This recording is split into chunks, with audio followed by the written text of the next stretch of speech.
온라인드부터 설명 시작하도록 하겠습니다. 온라인드는 뭐 텔레그램 쪽에서 기존에 많이 팔로우업 해드리고 많이 설명드렸기 때문에 크게 뭐 그 내용들하고 오늘 설명해 드리는 내용들하고 크게 변동사항은 없고요. 많이 인지하고 계실 거라고 생각합니다. 많이 소개를 시켜드렸기 때문에. 잠깐만요.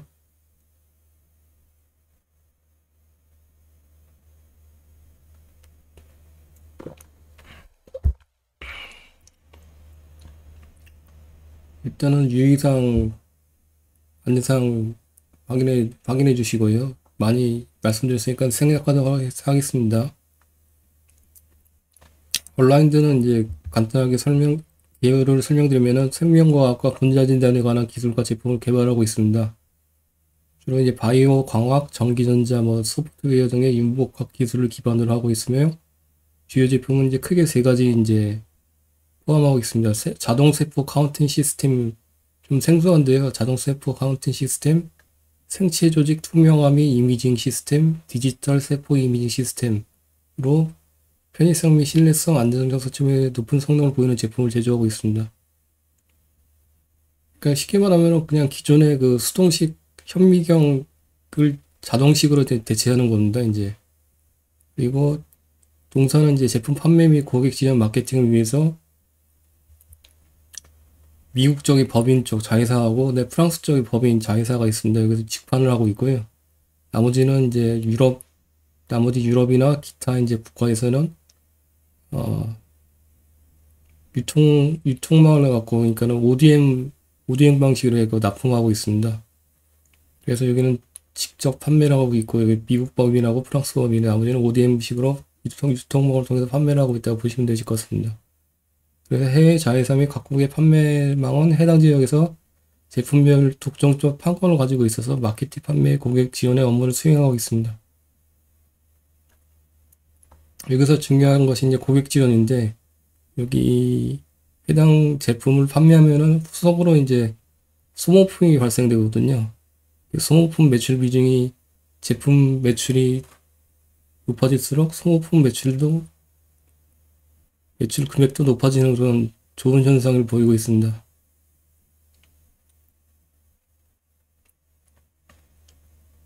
이 내용들은 여기 보시면 기업 리서치 센터 한국 IR 협회 온라인도 2023년 8월 24일 날 발간된 리포트를 참조했고요.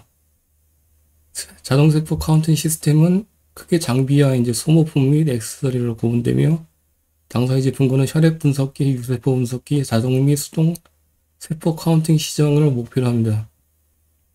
현재 8종의 자동 세포 카운팅 이제 현미경 같은 거는 이제 현미경 같은 건데 자동으로 이제 카운팅하는 거거든요. 세포를요. 제품을 마음을 보유하고 있으며 생체 조직 투명 이미지 시스템은 이렇게 생겼고 세계 최초로 이제 상용화된 자동 투명화 장치로서 뇌과학이나 조직 비용 및 진단 분야 등에서 연구자들에게 새로운 연구 방법론을 제시한 획기적인 제품입니다. 투명한 생체 조직은 상용 이미징 장비를 이용해서 3차원 영상 정보를 얻을 수 있어 이를 활용한 연구 분야는 향후에도 성장 가능성이 매우 높습니다. 그래서 이런 특성 때문에 제, 온라인대 제품은 이제 그 연구기관 쪽에 이제 많이 납품이 되고 대학교나 병원이나 연구기관 쪽에 납품이 많이 되고 있다고 합니다.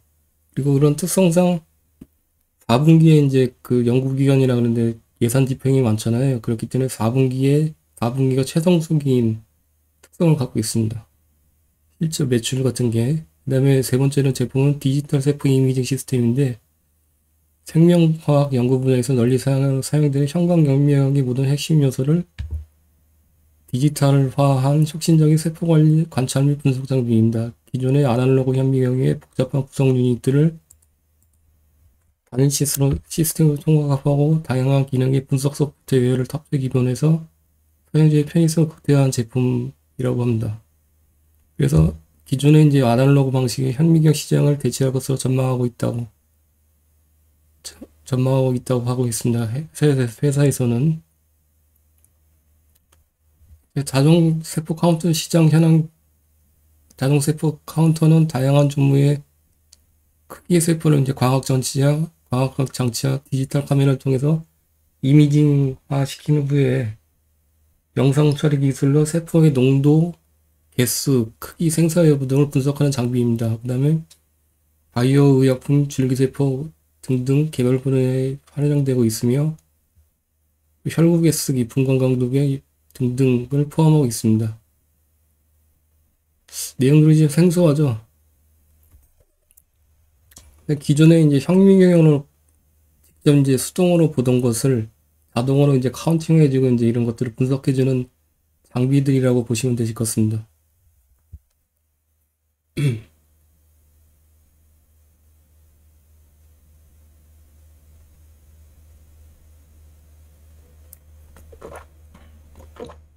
예, 지금 하고 있습니다. 감사합니다. 네, 생체 조직 투명함 이미지 시스템은 생체 조직을 얇은 박편으로 자르지 않고 전기 연동 방식으로 생체 조직을 투명화해서 고속 3차원 이미징을 통해서 신경세포 연결막을 그대로 관찰할 수 있도록 하는 클래리티 방식을 적용했고, 이 방식을 기반으로 해서 투명화 시스템을 설계하고 생체 조직 폴리머 형성 방법, 사용자 필리수정 등을 발전시켜서 기존 방식보다 투명화 효율 및 재현성을 개선했다. 아, 이거 참 어렵네요. 바이오 투자는 어떻게 하는지 모르겠습니다. 바이오 관련됐는데, 얼라인드가 실체가 있는 숫자가 찍히는 이제 바이오 관련 기업이잖아요. 근데 일반적인 뭐 바이오 기업들 같은 경우에는 임상 3상, 뭐 임상 2상 그런 것들을 어떻게 이제 판단하고 이제 투자하는지 참 어렵겠죠. 이것만 온라인드만 보더라도 지금 내용들이 대략은 알겠는데 많이 좀 어려운 것 같습니다. 그래서 동서의 장비는 전 세계 주요 정부 출연 연구소하고 학계, 산업계에 판매되어 연구자들로부터 제품의 성능을 감정을 받았으며, 이게 주요 고객사들이거든요. 이게 특히 이제 미국하고 유럽 쪽에 주요 경쟁사는 라이프 캔버스 테크놀로지스. 여기 찾아보니까 상장 페이지 당했다고 상장 페이지 됐더라고요. 그러니까요. 동사의 제품이 주요 성능과 고객 영성과 측면에서 경쟁 우위를 보이고 있습니다. 디지털 세포 이미징은 이렇게 아까 설명드렸고, 모든 영상들을 현미경을 대체하는 거라고 보시면 되시고, 아날로그 현미경 시장을 빠르게 대체하고 있지만 아직 아날로그 현미경을 사용하는 연구자의 비율이 높은 만큼 이 디지털 이미징 시스템 기술의 수요는 지속적으로 발생하고 있다, 이렇게 되어 있습니다. 실정을 보시면은 18년 1분기부터 이렇게 보시면 4분기 초록색으로 표시했는데, 매 4분기가 최성수기입니다. 아까 연구개발 기관에 많이 판매되고 있다고 말씀드렸잖아요. 예산 집행이 4분기에 높기 때문에, 그래서 보시면 23년 4분기에 역대 최대 실적을 기록했습니다. 매출액을 기록했고, 이때 빼고는 역대 최고 OPM, 역대 최대 영업이익, 그래서 모든 면에서 최고의 실적을 기록한 23년 4분기라고 볼 수가 있습니다. 그 다음에 판관 비율은 장기 우하향하고 있는 아주 좋은 모습을 보이고 있고, GPM 같은 경우에도 지속적으로 상승 추세에 있습니다. 그래서 23년 4분기는 23년 역대 최고 GPM을 계속 기록하고 있습니다. 캐시플로우로 보시면은 이때 23년 이후에는 대부분이 이제 플러스 캐시플로우인 양호한 모습을 보실 수가 있으시고, 23년 4분기 역대 최대 현금 유입을 보실 수가 있으십니다. 연도별로 보시면은 18년부터 여기 23년까지고, 23년에 역대 최대 매출액, 역대 최대 영업이익, 역대 최고 영업이익률을 기록한 우수한 모습을 보실 수가 있으시고, 판관 비율은 이렇게 계속 빠지고 있고 23년도에 약간 올랐고, GPM은 역대 최고 GPM을 기록하는 70%대면 상당히 높은 GPM입니다. 그래서 GPM 측면으로 봤을 때는 되게 상당히 우수한 모습을 보실 수가 있으십니다. 연간으로 현금으로 보시면은 23년도에 역대 최대를 기록했고, 영업이익과 FCF 측면을 봤을 때도 23년도에 역대 최대를 기록했습니다. 제품별 구분을 보시면은 엑셀에다 표시를 했는데 양식을 변경했거든요. 22년 1분기하고 2분기 사이에. 그래서 이전에는 이제 비교를 할 수가 없고 생명공학 장비하고 소모품으로 이렇게 두 개로 딱 구분을 해놨습니다. 그래서 부득이하게 18년부터 표시를 못했고요. 이렇게 보시면은 생명공학 장비 매출 추이는 역대 최대고, 소모품 쪽에 보시면은 소모품 비중이 이제 30%대 후반대거든요. 유지하고 있고, 매출액은 23년 4분기 소모품 매출 자체가 역대 최대를 기록하고 있습니다. 그래서 이 제품군이 판매가 지속되면은 거기에 맞춰서 소모품도 매출이 이제 계속 지속적으로 높아지고 있는 좋은 모습을 보이고 있습니다. 소모품 같은 경우에는 유지보수나 소모품 같은 게 많으면 좋다고 말씀드렸잖아요. GPM이 상승하는 지수 사이가 소모품 쪽이 매출 비중이 높아지는 사이하고 유사하게 보시면 되실 것 같습니다. 그리고 종속기업이 이제 두 군데 있다고 말씀드렸는데, 미국하고 프랑스 두 군데 직판을 하고 있고, 마찬가지로 미국 쪽의 종속기업 매출액은 역대 최대 이렇게 있고, 근데 다만 아시는 점은 이익률이 좀 순이익률이 빠지는 추세고, 계속적으로 19년 이후에는 순이익을 계속 흑자를 유지를 하고 있습니다. 그 다음에 이제 프랑스 쪽의 법인인데 22년까지는 적자였다가 23년도에 흑자로 전환했고 최대 매출액을 기록하고 있습니다. 최고 OPM이고 당연히 흑자 전환됐으니까는. 지역별 매출액을 보시면은 미국 쪽이 이제 최대 매출액을 기록하고 있고, 그 다음에 프랑스 자회사 쪽하고 기타 쪽하고 이렇게 좋은 모습을 보이고 있습니다. 유럽 쪽이 기존에는 최대였는데 이제 살짝 꺾였고 이제 QOQ로 이제 미국 쪽이 이제 대체를 하고 있습니다.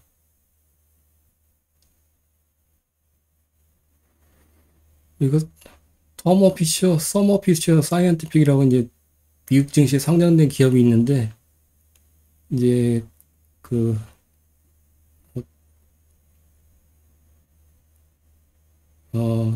세그먼트 쪽에, 그러니까 제품별 매출액을 보시면 라이프 사이언스 솔루션스 세그먼트가 있거든요. 여기가 제품군 중에서 온라인 대지 주력 제품 중에 하나인 이 자동세포 카운터가 있습니다. 이 자동세포 카운터를 포함한 세그먼트거든요. 그러니까 일부가 포함된 세그먼트죠. 이제 제품군이죠. 거기에 이제 매출액들을 사업보고서를 보고, 어저께 미국 사업보고서 보셨잖아요. 그거를 똑같이 이제 통해서 이렇게 보시면은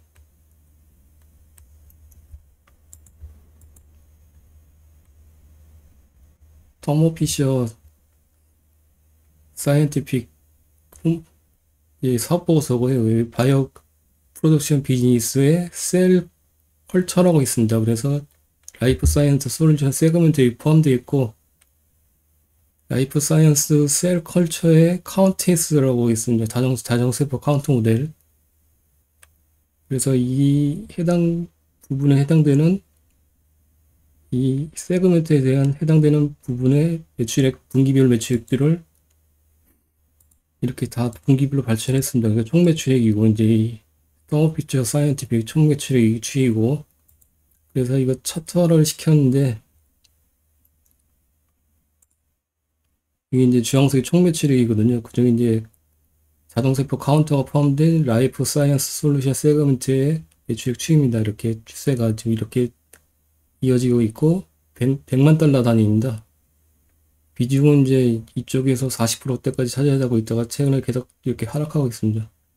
그래서 이게 이제 자동세포 카운터가 전부가 아니라 이제 일부죠, 일부. 그래서 추세만 보시라고 이렇게 표시를 해놓은 거고, 세계 이제 글로벌 1위 MS를 갖고 있다고 하더라고요.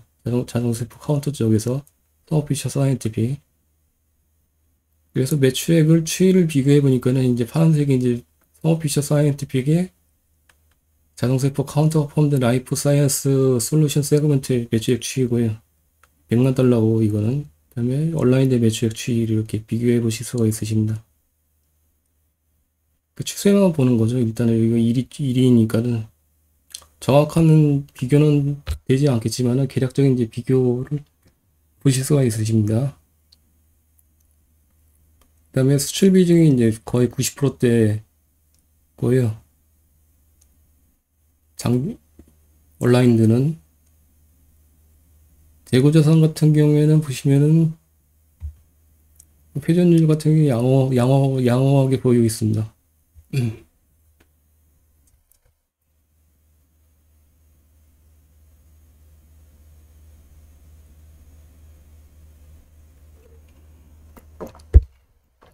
그리고 어저께 매출채권 관련 회전율 관련해서 수식 잘못된 것들이 있다고 말씀드렸잖아요.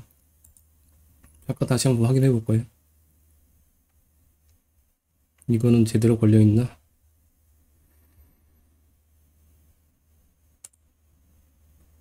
이거는 제대로 걸려 있네요. 이렇게 확인하셔갖고 여기 이거하고 이거 평균값을 매출액으로 나눠줘야 되니까요. 요 가로값이 없는 게 있더라고 보니까요. 이게 어차피 추세를 보는 거니까는 뭐 이렇게 수치는 좀 틀리더라도 추세는 같거든요. 근데 정확하게 위해서 이렇게 제가 나눠드린 것 중에 확인하시고 이 가로가 없으면은 요거를 가로를 입력하시고 카피해서 이렇게 쭉 다시 한번 수정을 해 주시기 바랍니다. 그 매출채권 회전율도 양호하고 대손충당 설정률도 양호하고 그리고 경과기간별 표시를 안 했는데 경과기간별 잠깐만요. 경과기간별 채권 잔액 연령 현황이 99%더라고요. 보니까 6개월 이하가 해외적 수출 비중이 높음에도 불구하고 상당히 우수한 모습을 보이고 있습니다. 대체유무에 관한 사항을 보시면은 99.6% 6개월 이하. 그리고 배당에 관한 사항은 배당을 하고 있나? 배당은 안 하고 있네요. 그리고 증권은정의 발행을 통한 자금 조달을 보면은 이때 상장을 2016년도 했고 최근에 무상증자를 했고 12BW 발행 이력이나 유상증자 그런 건 전혀 없습니다. 그 다음에 주주에 관한 사항을 보시면은 여기 이제 대주주 특수관계자고 특수관계자가 39.91%로 지분율이 꽤 높고요. 형제, 뭐 남매, 친인척 등등 지분들을 많이 보유하고 있습니다. 이거 대표이사 이력이 좀 괜찮은 것 같아요. 서울대 쪽 출신이시고 5% 이상 주주의 파트너스 홀딩스와 스타타 컨설팅이 포함되어 있습니다. 여기는 좀 더 확인해. 파트너스 홀딩스가 아마 계열사일 거예요. 계열사인가? 아닌가?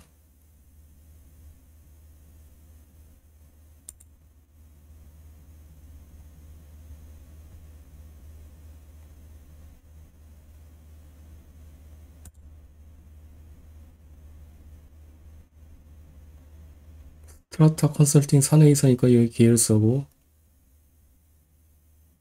요 계열사 파트너스 홀딩스는 여기는 확인해 보겠습니다. 파트너스 홀딩스 스트라타 컨설팅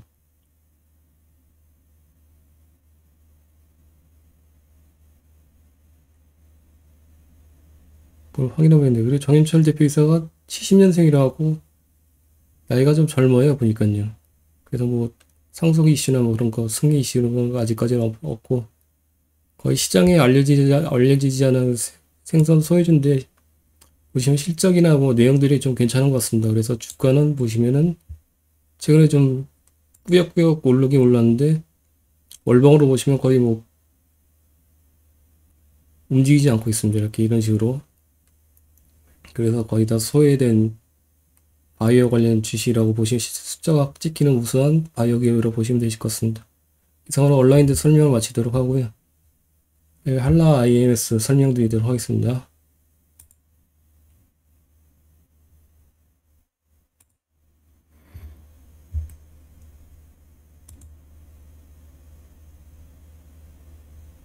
잠시만요.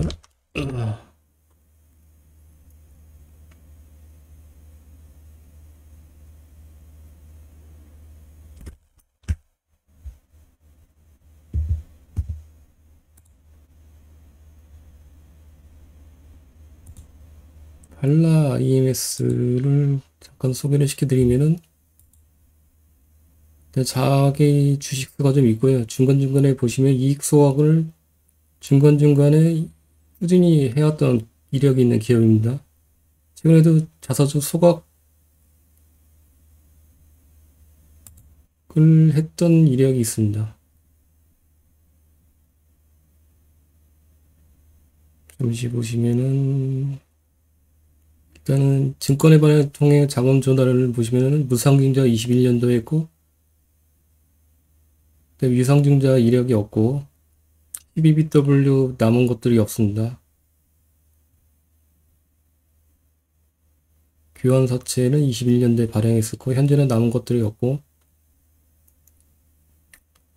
주주현황을 보시면은 58.77% 특수관계자들이 많이 이제 보유를 하고 있고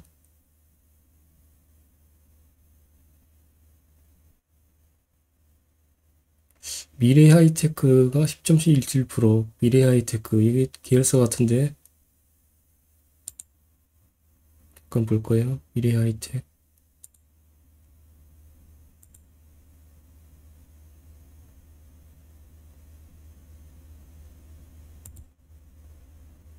이 계열사네요. 보니까요.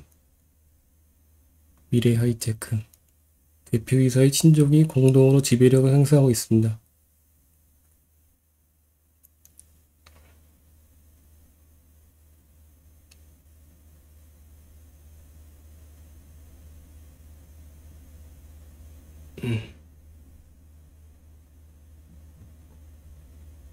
현재 이렇고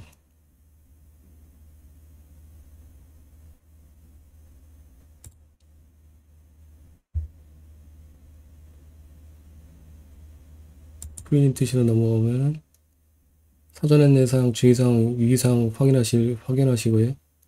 한라 IMS는 이제 크게 제품군이 3개로 구분되고 있습니다. 레벨 측정 시스템하고 VRCS하고 BWTS라고 이제 평형소, 선박 평형소 관리 시스템이라고 있습니다. 근데 주요 제품군을 레벨 측정 시스템하고 VRCS 이제 포커싱을 맞추는 것이 좋을 것 같습니다. 그러니까 동사는 레벨 측정 시스템을 국산화한 글로벌 1위 업체라고 글로벌 1위 업체이기보다는 국내 1위 업체겠죠. 이제 카피했는데 이거 국내 1위 업체라는 게 맞습니다.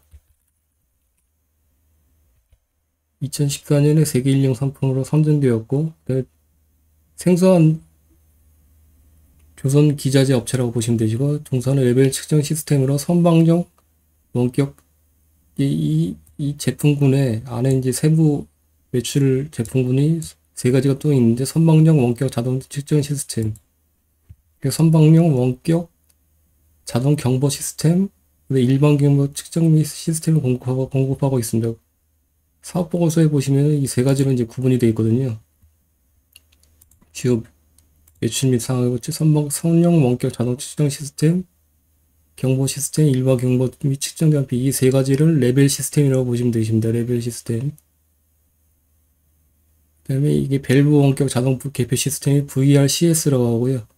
BWTS가 선박 평형수 처리 시스템이라고 보시면 되죠. 크게 그래서 이렇게 하나, 둘, 셋. 나머지 이제 최근에 이제 산업 플랜트가 갑자기 뜨고 있고 여기 매출액이 여기는 매출액이 기존에 없는데 이제 수저 잔고가 이제 급격하게 늘어났고 선박 수리업이라고 있습니다. 그래서 여러 가지 이제 사업 부분이 있는데 거기서 관련돼서 설명을 드리도록 할게요. VRCS는 밸브 리모트 컨트롤 시스템이라서 밸브 원격 제어 장치. 그래서 이 레벨 측정 시스템하고 VRCS하고 세트로 이제 판매가 같이 되고 있다고 보시면 되십니다.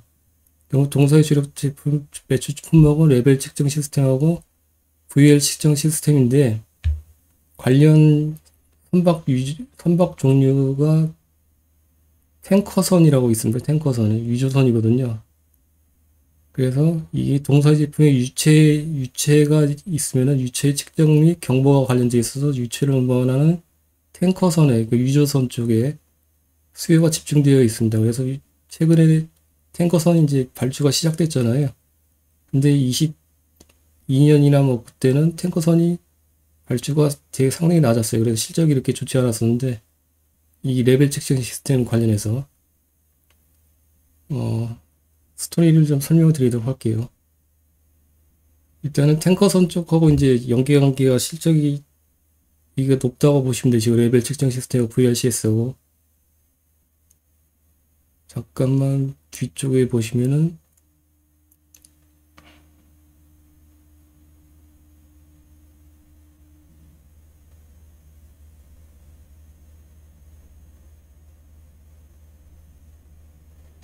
어디였냐 이렇게 레벨 시스템이 뭐냐면은 이렇게 탱커 유조선 쪽에 이제 안에 이제 유류 같은 거를 액체를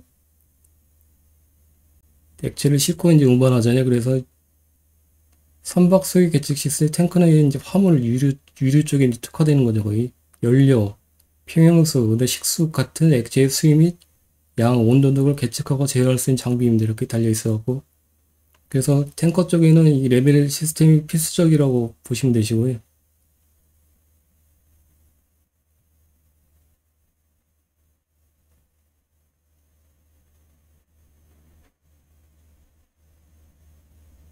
그래서 탱커 저도 조선 쪽에는 최근에 이제 공부를 좀 하고 있는데 그래서 아직 조선 쪽에는 이렇게 잘 알지 못합니다. 그래서 제가 설명드린 게 내용이 틀릴 수가 있으니까 그걸 이해하십시오. 만약 틀린 내용이 있으면 말씀해 주시고요. 저도 만약 내용을 설명드렸는데 틀리면은 틀린 걸 인지하면 추후에 다시 한번 설명드리도록 할게요.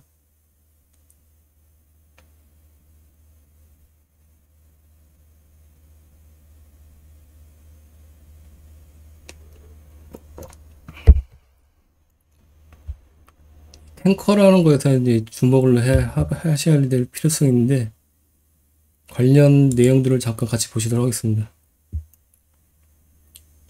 탱커에서 이제 VLCC하고 스웨즈 맥스라고 있습니다. 그래서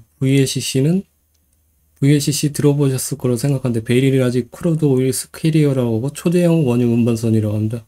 탱커를 구분하면은 VLCC하고 크게 스웨즈 맥스라고 이렇게 구분할 수 있고 VLCC는 초대형이고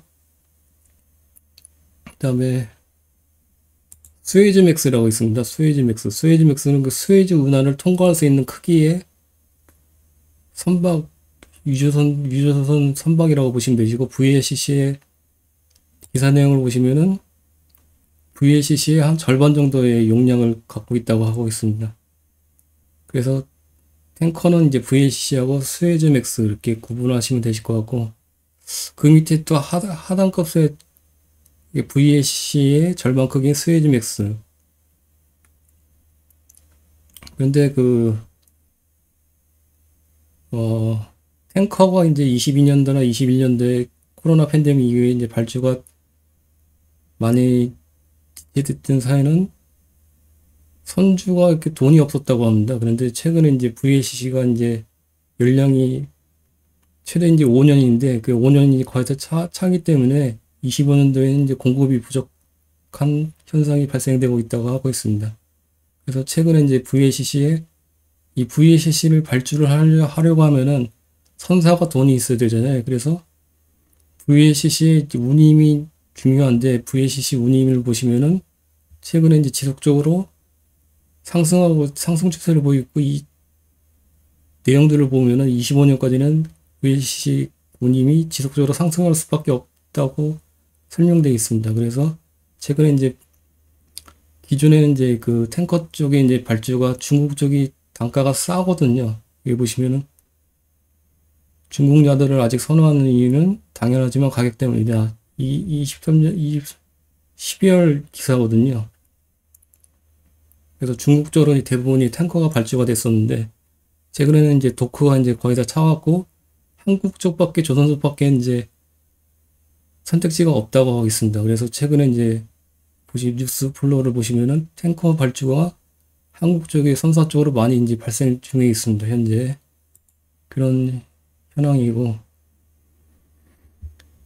최근의 기사인데 한국조선해 약 2달 만에 수준 목표 절반 채웠는데 비주류인 탱커 덕분이라고 되고 있습니다. 그래서 국내 조선사의 주력 선정이 아니었던 탱커 원유 관련 제품 노선의 발주와 증가가 영향을 미쳤다는 분석이 제기되고 있습니다.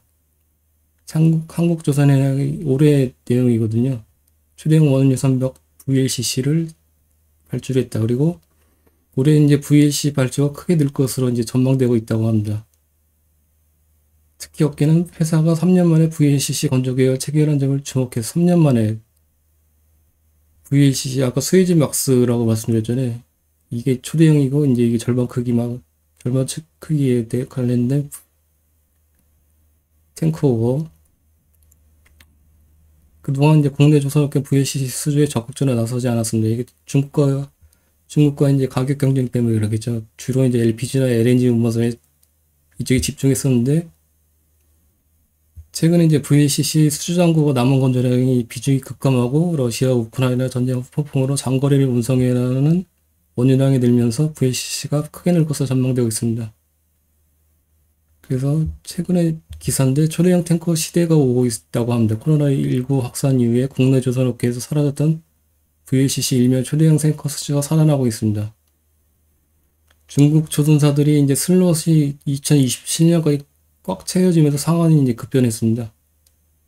3년간 발주된 VLCC 35척은 중국 쪽에서 이제 거의 다 이제 휩쓸었고, 중국 쪽에. 그래서 여기 이제 러시아 우크라이나 전쟁 폭풍으로 장거리를 운송해내는 원유량이 늘어나고 있는 점도 해외 선사들을 자극하고 있습니다. 그래서 VLCC 운임 지수가 최고치를 기록하고 있죠, 최근에요. 그래서 VLCC 경우에는 올해 말까지 총 129척이 부족할 것으로 예상되고 있고, 전 세계적인 건조 중인 수주 잔량도 23척밖에 되지 않기 때문에, 반면 한국 조선사의 26년 탱커 슬롯은 거의 비어 있다고 합니다. 그래서 사실상 국내 조선소 이외에는 별다른 대안이 없는 상태고, 최근에 이제 많은 2026년 말이면 현재 운행 중인 원유 운반사 절반이 선박 연령이 15년 이상의 노후선이 될 것으로 전망되고 있고, 현재 운항 중인 원유 운반사 절반 이상이 노후화된 선박입니다. 그래서 노후 선박 교체수와 지정학적 리스크 확대에 따른 발주가 확대될 것으로 기대되고 있다고 합니다. VLCC 성과가 오르면서 수익성도 높아지고 있고, VLCC는 LNG 선박 달리 도쿠에서 진행되는 이제 공정이 많지 않기 때문에 쉽게 말해서 바다에서 마무리 작업이 가능해서 동시에 많은 선박을 건져줄 수 있다는 의미이고, 현재 대형 탱커의 수급 상황은 과거 20년대 가장 공급이 부족한 상황이라고 하고 있습니다. 그래서 수년간 지속된 발주 감소로 인해서 수주전과 절대적으로 줄어든 상태고, 발주 랠리가 시작되면 과거의 최대치를 넘기는 발주가 나올 가능성이 충분하다고 이렇게 되어 있습니다. 그래서 아까 한라인에서의 레벨 시스템과 VRCS는 이 세트로 해서 이쪽이 탱커 쪽에 실적 연계가 상당히 높다고 말씀드렸잖아요. 그래서 이 발주 최대치를 넘게 발주 나오면은 실적이 업할 수 있는 개연성이 높다고 보시면 되실 것 같습니다. 이런 스토리고, 탱커의 이제 신조 성과하고 중부 성과 보시면은 추이가 지금 2024년 3월 VLCC 쪽이고요.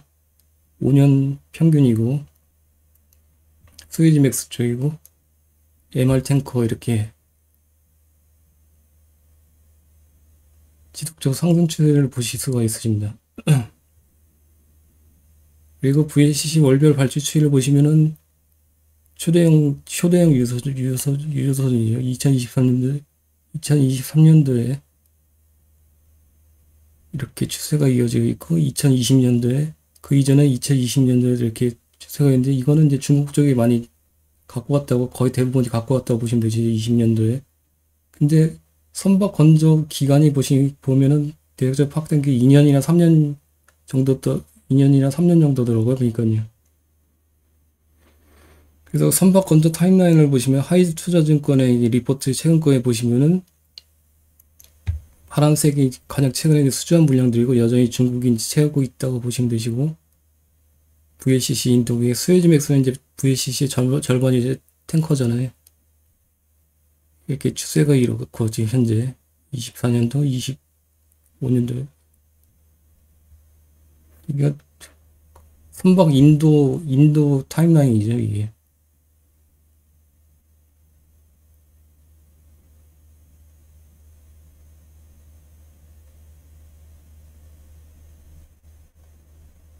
근데 실제로 보시면은 최근에 이제 탱커가 많이 발주되고 있으니까는 최근 실적이 좋아야 될 것으로 이제 예상 추론이 되는데, 거꾸로 22년도에 이제 발주가 거의 없었던 국내 쪽에 탱커가 없었던 22년도에 최대 실적을 기록했어요. 사연은 이제 뒤에서 설명드리도록 하겠습니다.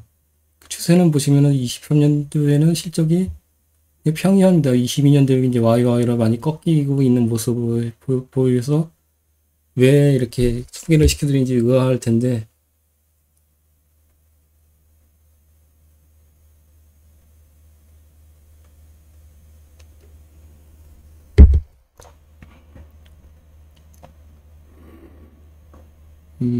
현금 흐름을 일단 보시면 이때 방향 쪽에 토지를 매입을 했습니다. 토지를 매입했고 23년도에 토지를 포스코 퓨처엠에다가 매각을 했어요. 1270억을. 그래서 차액이, 잠깐 기사 내용을 리포트를 하나 보시도록 하겠습니다. H투자증권인데 여기는 이제 LNG선하고 탱커선이 증가할수록 중요해지는 기업이라 써있는데 LNG선보다는 탱커선이라고 보시면 되시고요.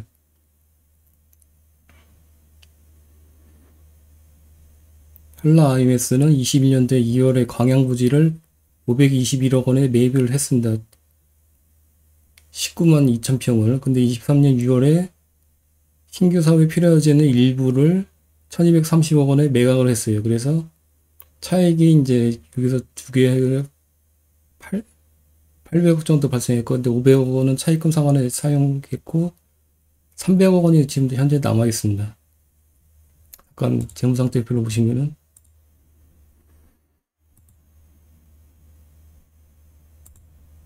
현금성 자산과 단기 금융상품이 80억, 230억, 310억 원이 남아 있어요. 그다음에 공정가치 금융자산이 500억, 부채를 상환을 안 했네요, 보니까요. 현금성 자산이 이렇게 200억, 500억, 300억, 500억, 800억 정도 남아 있습니다, 현재. 현금성 자산이.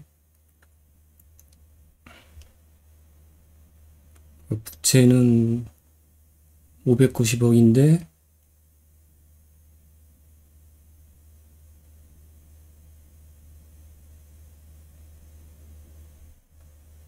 부채비율도 꽤 낮죠, 지금 보시면요.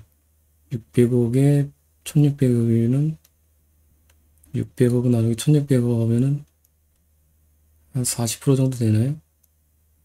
그 정도 되겠네요. 근데 시가총액이 1000억 정도 되잖아요. 이제 800억의 현금성 자산을 보유하고 있습니다. 그리고 신사업을 추진하려고 하라고 했는데 아직 확인해 보니까는 방향성을 잡지 못한 것 같더라고요. 그래서 이 현금성 자산을 갖고 이제 신사업을 추진하려고 하는데 이제 ROE가 이제 이거를 이용해서 높여야 되잖아요. 그것이 이제 관건이라고 볼 수 있죠. 이제 어떻게 이제 신사업을 추진할 건지. 이 해당 현금을 갖고 뉴스플로 보면 풍력이나 뭐 그런 것들을 진출하고자 한다고 그러는데 아직까지는 뭐 가시적인 방향성이 잡히지 않은 것 같습니다.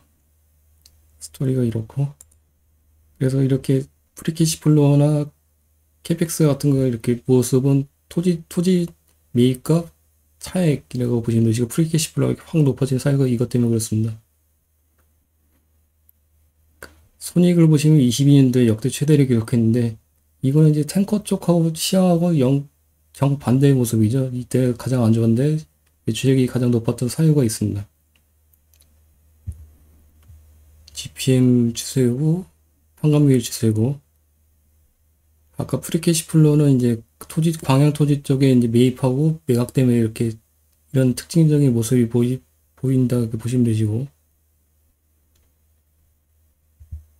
아까 레벨 시스템하고 BC 경보 시스템하고 이제 두 가지를 설명드렸었는데 주력 매출 제품으로 다른 하나의 또 매출 제품군이 있습니다. BWTS라고 발라스트 워터 트리트먼트 시스템이라서 선박 평형수 장치라고 있습니다. 그래서 IMO라고 많이 들어보셨을 것 같은데 선박 평형수 관리 협약에 따라서 2024년 9월까지 모든 선박의 환경 규정을 충족하는 선박 평형수 처리 장치를 기존 선박에 설치를 해야 된다 이제. 그래서 선박 평형수는 컨테이너선이나 유조선 같은 선박들이 화물을 싣고 내릴 때 중심을 잡기 위해서 선박에 이제 실려 있는 물로 선박 평형수에는 7천여 종의 해양 생물이 포함되어 있습니다. 그래서 선박 평형수 처리 장치는 이 유해 수중 생물을 기계적으로 물리적, 화학적, 생물학적 방법으로 제거하는 장치입니다. 그래서 연간 30억에서 50억 톤의 바닷물이 선박 평행수로 다른 국가로 이동해서 해양 생물의 유입으로 해양 생태계가 파괴되는 문제점이 있기 때문에 이 BWTS를 기존 선박에 설치를 했어야 되거든요. 근데 최근에 이제 많이 설치됐고 이제 그게 이제 최대치가 이렇게 보시면 선박 평행수 BW 시스템의 22년도 매출액이 일시적으로 급증을 했습니다. 이렇게 최근에 이제 많이 빠지고 있지. 이제 여기는 거의 다 설치를 했기 때문에 세 가지 이제 매출군 중에서 BWTS는 이제 크게 이제 기대를 할 필요성이 없다고 보시면 되실 것 같습니다. 그래서 그런 사이로 탱커하고 무관하게 이런 특수성 때문에 22년도에 매출이 급증했었어요. 그런 사유가 있고. 근데 근데 한라 IMS 이제 앞으로 이제 미래는 보면은 탱커선과 연계된 레벨 측정 시스템과 VLCS 이 두 가지를 보시면 되시고, 제품별 매출액을 보시면은 측정 시스템 이것들이 일반 경보 시스템 이것들이 레벨 시스템이라고 보시면 되시고 되게 많죠. 그다음에 원격 자동 개표 시스템이 VRCS라고 보시면 되시고 BWTS는 이때 매출이 높게 나왔었잖아요. 이게 이제 선박 평형수 처리 장치 보시면 되시는데 상당히 복잡합니다. 제품 군별로 다양하기 때문에. 그래서 이거를 좀 줄이면은 최근에 이제 23년 4분기 매출액이 추이를 보시면은 분기별로 보시면 이렇게 추이가 좀 다양해요. 그래서 연도별로 보시는 것이 필요하고 제품별 매출액을 다시 이제 레벨 계측기하고 VRCS하고 BWTS 세 가지로 이제 구분했습니다. 보시면요. 그래서 레벨 계측기도 22년도에는 초반에는 22년 하반기에는 높았었는데 보니까요. 이렇게 빠지고 있는데 추세가 VRCS는 이렇게 다시 상승 중이고 BWTS는 꺾이고 있죠. 연도별로 이걸 체크를 하셔야 될 것 같습니다. 그래서 연도별로 보시면 레벨 계측기가 23년도에 역대 최대 매출액을 기록했고 현재 VRCS는 세트로 같이 나가잖아요. 같이 이제 매출액이 추이가 움직인다고 보시면 되시고 BWTS는 IMO 쪽에 관련된 기존 선박에 설치하는 것도 22년도에 역대 최대 매출액을 기록했다고 말씀드렸잖아요. 그래서 23년도에는 이제 꺾이고 있는 모습이고 계속 꺾일 것 같아요. 이제 거의 다 설치됐기 때문에. 그래서 BWTS는 크게 이제 신경 안 쓰셔도 될 것 같아요. 주력은 이 두 가지 다 탱커선하고 연계했기 때문에.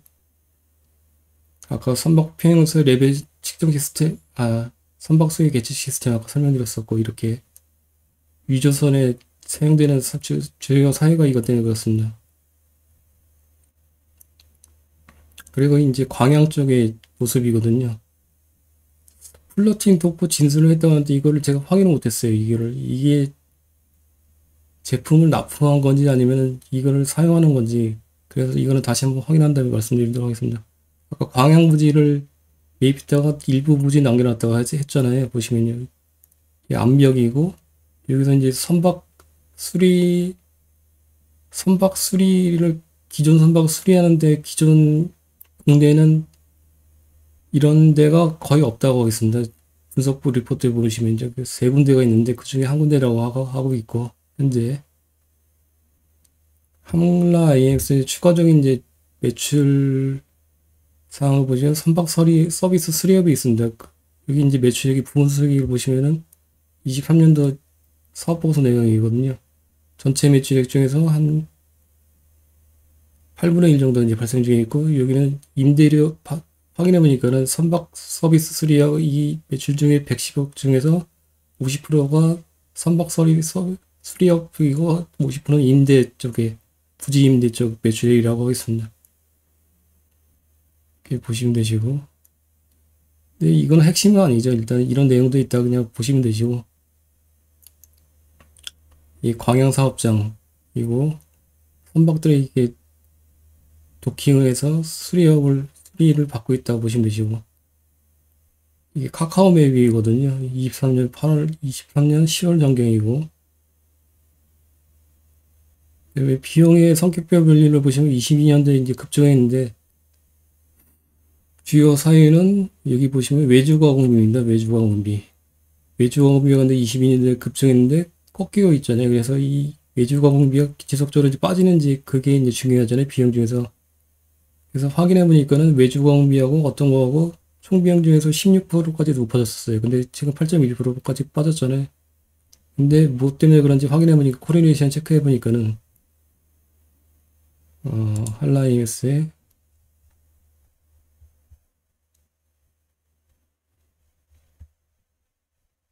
엑셀을 공유드렸었는데 이렇게 외주 비용의 성격표 분리를 연마다 분기별로 안 하고 1년에 한 번씩 이렇게 변기를 하더라고 해보니까요.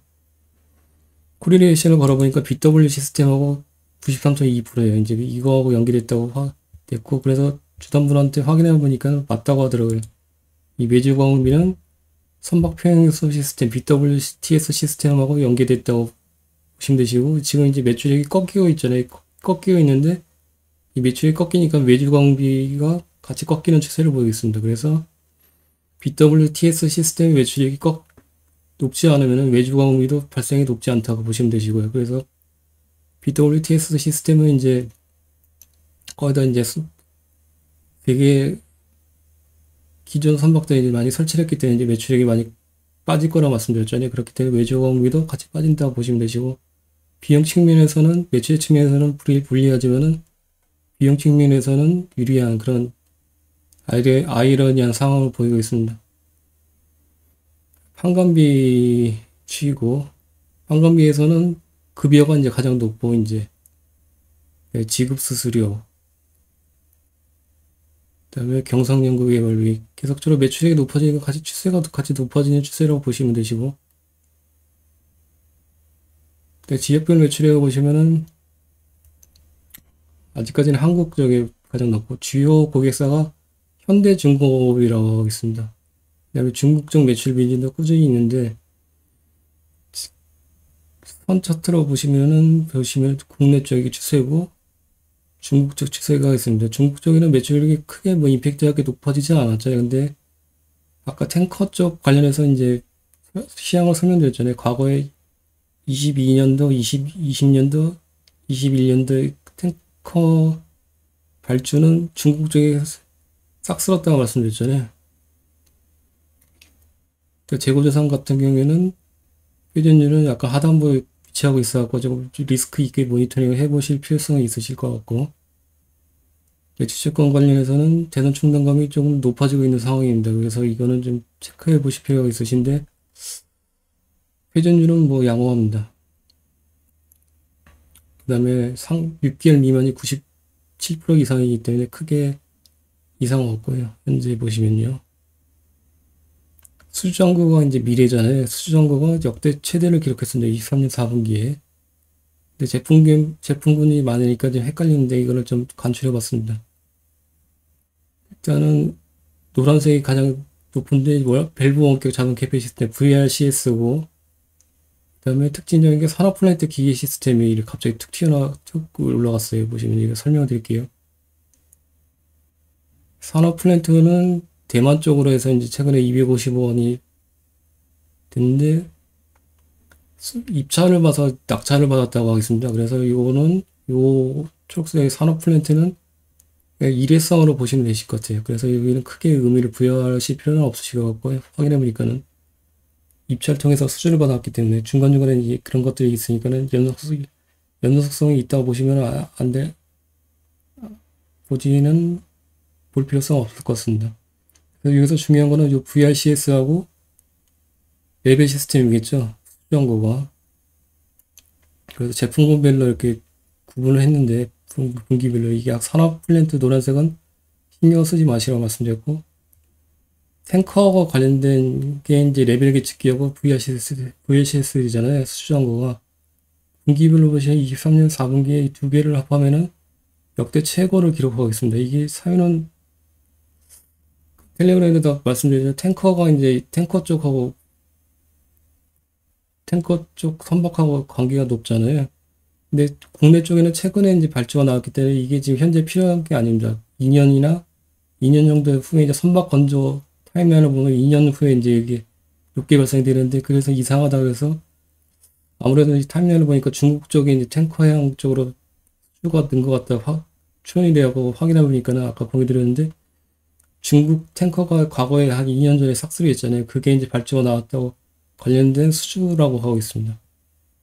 그래서 연도별로 보시면은 탱커하고 연계된 레벨 계측기업 VHS가 역대 최대를 기록했고요. 현재 이게 중국향입니다. 이제 나오기 시작했고 24년도에 분위기를 보니까는 그 나쁘지는 않다고 하고 있습니다. 그 수주장구하고 3분기, 분기 레벨 레깅식해서 매출액하고 추이하고 보니까 83.9%예요. 그러면은 지금 이게 중국향 쪽에 탱커향 쪽에 수주장구가 높잖아요. 요게 그러면 매출액이 3개 분기 레깅시키면은 24년도에는 매출액 추이가 꽤나 괜찮게 나올 것으로 개연성이 있다고 보시면 되실 것 같습니다. 그래서 이건 이제 탱커 쪽에 이제 관련된 거고, 요것만 별도로 하면, 그러면 이제 최근에, 이게 이제 과거의 중국향인데, 최근에 이제 탱커 쪽에 이제 129척이 이제 부족하다고 나와 있잖아요. 그게 이제 국내 쪽으로 많이 이제 수주가 돌아와서거나 중국 쪽으로 가거나 둘 중에 하나 연계성이 있기 때문에 중국 쪽 매출하고 국내 쪽 매출이 탱커 쪽에 VLCC나 스웨즈맥스가 발주가 계속적으로 나오게 되면은 한라 IMS는 24년뿐만 아니라 25년, 26년 매출액 추이도 지속적으로 높아질 개연성이 있다고 보시면 되실 것 같습니다. 그리고 지금 VLCC나 그다음에 스웨즈맥스 그런 것들 설명드렸었는데 저도 이제 공부를 시작한 단계로 조선 쪽에 이제 앞으로는 2분기 쪽에서 계속 공부를 할 거거든요. 정리를 좀 해보고 HDD 현대중공업이나 하나오션이나 그런 것들 관련돼서 KSP나 아니면 숨겨진 기자재들 같은 경우에 이제 찾아내려고 하고 있는데 앞으로 이제 제가 오늘 설명드렸던 내용 중에서 틀린 내용이 있으면 정정을 다시 한번 계속 지속적으로 업데이트를 하도록 하겠습니다. 그래서 오늘 이상으로 얼라인드하고 한라 IMS 설명을 마쳤고요. 이번 주 토요일날 이제 인텔리언 테크하고 남은 게 이제 테레젠 이텍스하고 하나가 또 뭐였지? 세2기업 이제 남았는데 그거 토요일날 설명 마치고 이제 1분기 채널을 마감하도록 하겠습니다. 오늘 늦게까지 들어주셔서 고생하셨고요. 토요일날 뵙도록 하겠습니다. 감사합니다.